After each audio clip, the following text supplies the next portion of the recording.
We've classified collisions in a number of ways already. We've talked about one-dimensional collisions versus two-dimensional collisions. We've talked about T-bone collisions, which are those collisions that normally occur at intersections, versus glancing collisions, which are the type of collisions that occur with billiard balls or curling rocks.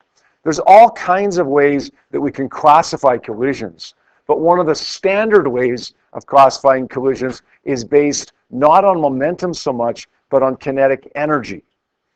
We're going to classify collisions, not explosions. Explosions don't work here, okay? This is just collisions, as either elastic or inelastic.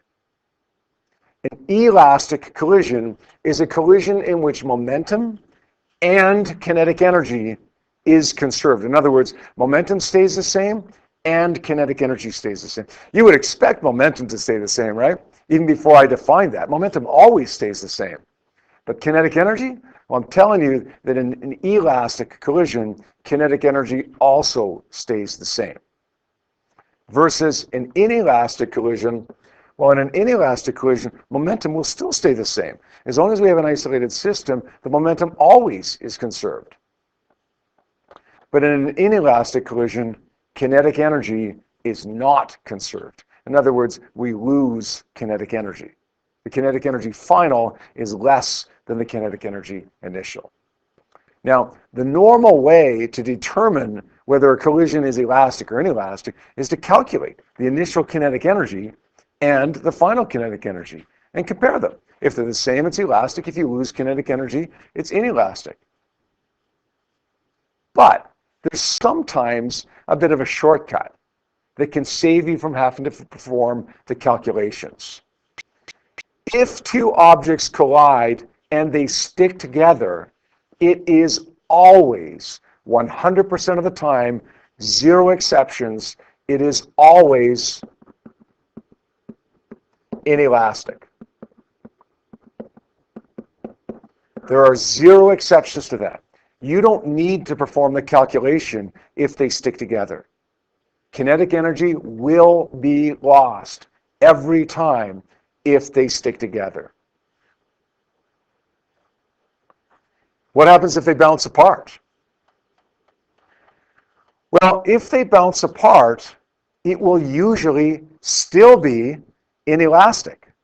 Most collisions, the vast majority of collisions, are inelastic. But if they bounce apart, it could be elastic. So that's the place where you have to do the calculation. Calculate EKI, calculate EKF, compare them. You're most likely going to find that kinetic energy is lost, and therefore you're most likely going to find that it's an inelastic collision. But you don't know for sure until you do the calculation. So we're going to say if they bounce apart, it's either going to be inelastic or it's going to be elastic. But it's most likely going to be inelastic. Because most collisions are inelastic, probably like 80 or 90% or even more are actually inelastic. We don't want to have to do this, but if we ever have to guess, because we're just not sure, like we're 2.5 hours into an exam and our mind is just not working anymore. We're having trouble focusing on it, or we're running out of time for a unit test. If you ever find yourself in a situation where you've got to guess, hopefully not, but if we do, if you're in doubt, if you're not sure whether it's elastic or inelastic, what should you guess? Guess inelastic, right? You got a 90% chance of being right.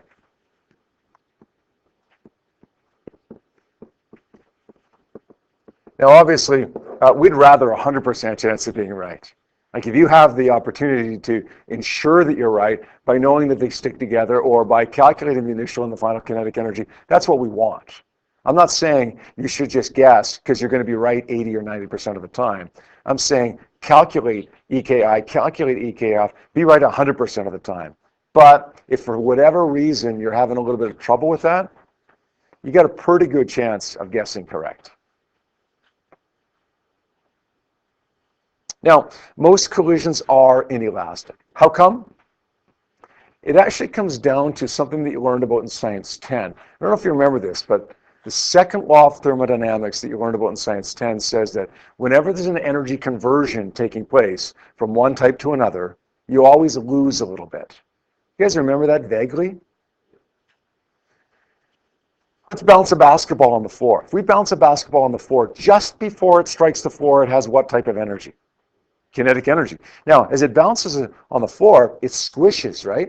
So that kinetic energy is transformed into potential, elastic potential energy.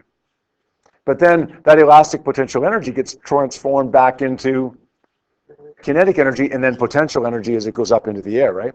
There's a number of transformations that take place there, right?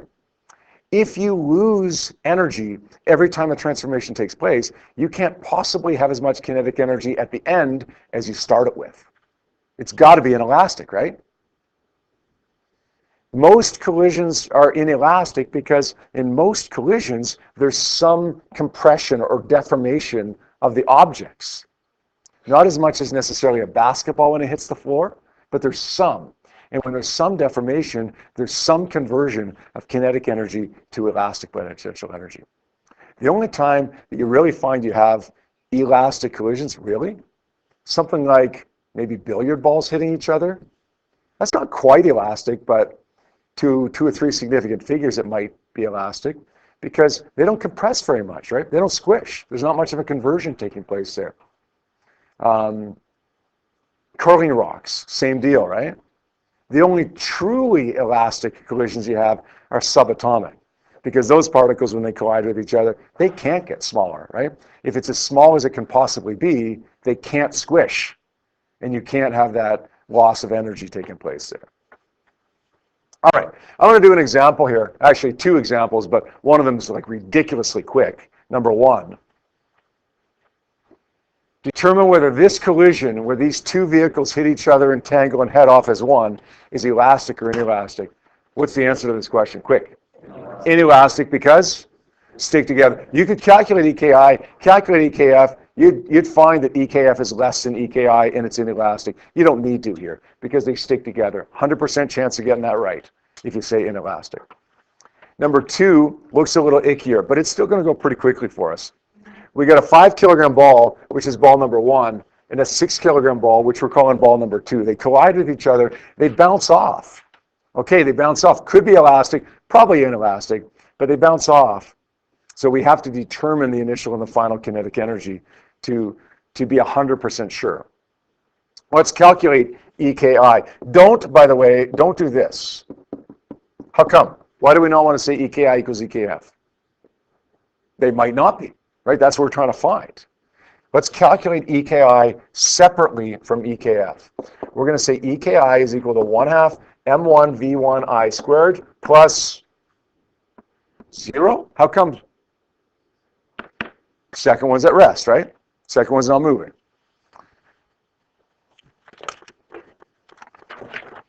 So we're going to sub in our numbers here. We're going to say 1/2 of 5 times V1I is 0.98. Square that. And we're going to get a value of 2.4 joules. To 2 digits, to 2 significant digits, we get 2.4 joules. It's important to round these to the right number of significant figures. Sometimes to 3 digits, we'll find that kinetic energy is lost. But to 2 digits, it'll round to the same. So depending upon where we round, we get 2 different answers there, right?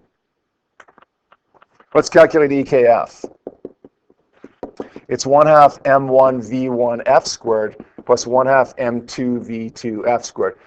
These masses don't cancel out. They're not the same. If they were the same, would they cancel? No. Because they appear in these terms, but they don't appear on the left-hand side. They have to appear in every term. Conservation of momentum, they appear on both sides. Here they don't. 1/2 of 5 times, oh man, kidding me? We're going to run out of time. We've got to break this down into X and Y components. Why not? Because kinetic energy is a scalar. This is irrelevant. North of east doesn't matter. South, make it negative? No, make it positive. North, make it positive. North of east, make it positive. Doesn't matter. We're just going to put the magnitude in there. In every case. including in the second one. The angle doesn't matter. Don't ever break this up into x and y components for kinetic energy. Do it for momentum, like you did on your quiz, right? But not for kinetic energy. This works out to, by the way, to be 2.1 joules. To two significant figures, kinetic energy is lost. So what is this? It's inelastic, yeah. We're going to say it's inelastic because kinetic energy is lost. What would you say if kinetic energy was gained? Nope. It's a trick question. If you found kinetic energy was gained, you would say, I made a mistake. Because kinetic energy won't be gained.